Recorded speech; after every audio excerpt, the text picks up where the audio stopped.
هلا حبايبي، كيفكن؟ شو أخباركن؟ إن شاء الله تكونوا بخير يا رب. أول ما نبتدي الفيديو صلوا على الحبيب، اللهم صل وسلم وبارك على سيدنا محمد وعلى آله وصحبه وسلم تسليما كثيرا.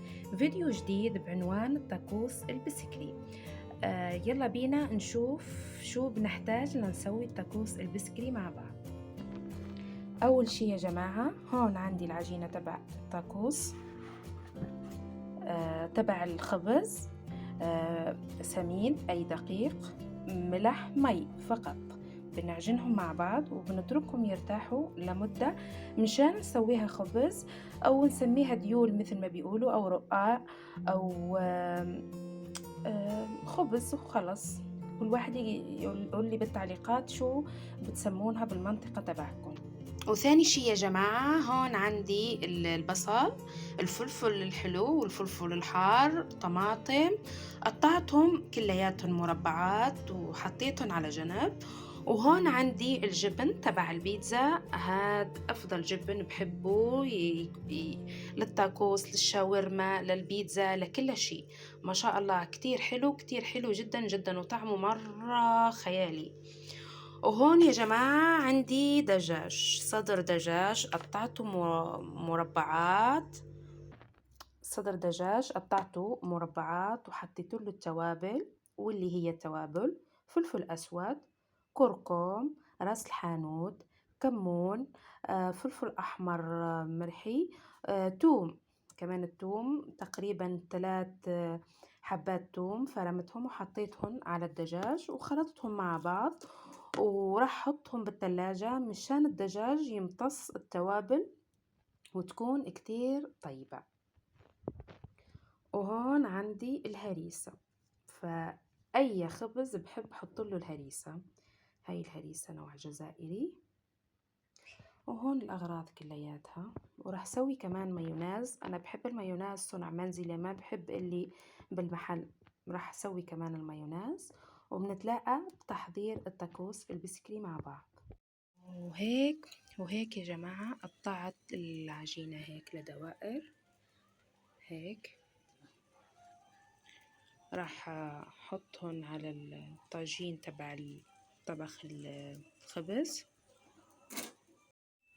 وهيك حبايبي قطعت العجين لدوائر.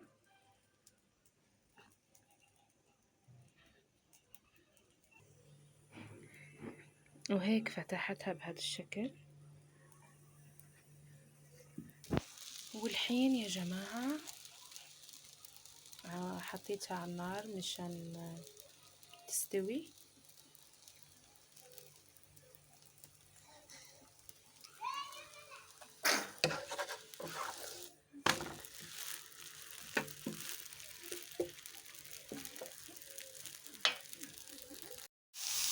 وهيك يا جماعة بعد ما خلصت الخبز حطيت الدجاج يستوي.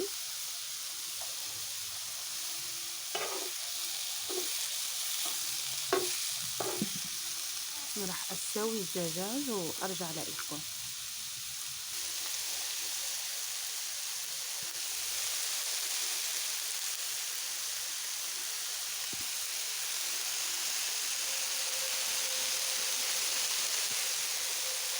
هون الخضر اللي حضرتها واتركهم يستوون مع بعض.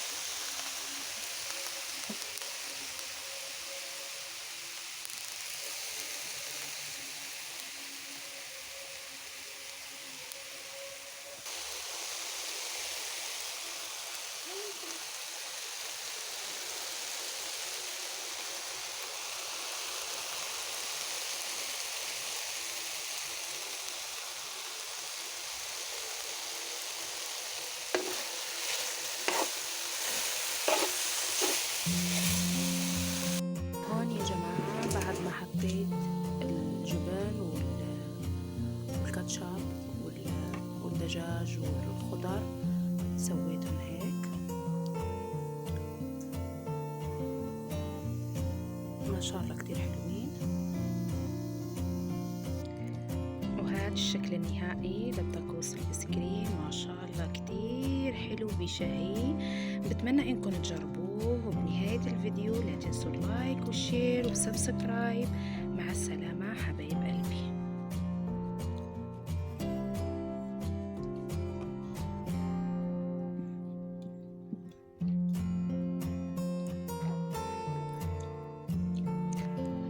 بهيك حبايبي بنكون وصلنا لنهاية الفيديو.